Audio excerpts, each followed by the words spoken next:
జై శ్రీరామ్. హనుమంతుడి తోకకు నిప్పంటించినారని అప్పుడు లంకలో ఉన్న రాక్షస స్త్రీలు, పురుషులు, బాలురు, వృద్ధులు అందరూ తెలుసుకొని సంతోషముతో హనుమంతుని చూడటానికి వచ్చారు.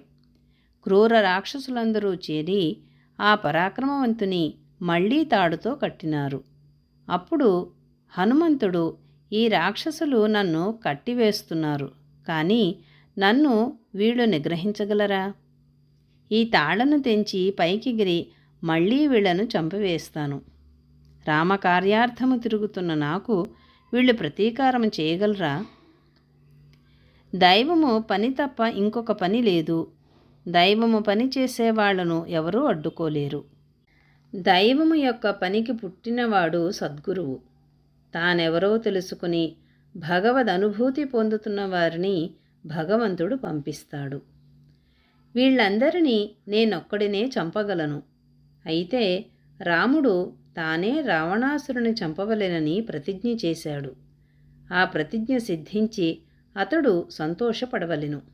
కాబట్టి వీళ్ళు చేస్తున్న ఈ అవమానాన్ని సహించి నేను ఊరక ఉండవలెను. వీళ్ళు, ఈ రాక్షసులు నన్ను లంకాపట్టణమంతా త్రిప్పుతారు. మళ్ళీ ఒకసారి ఈ లంకాపట్టణానంతా చూస్తాను. నేను రాత్రిపూట ఇక్కడికి వచ్చాను. అందువల్ల నగర రక్షణా పద్ధతులను చూడలేదు. కాబట్టి పగలు చూడటము అవసరమే అనుకున్నాడు.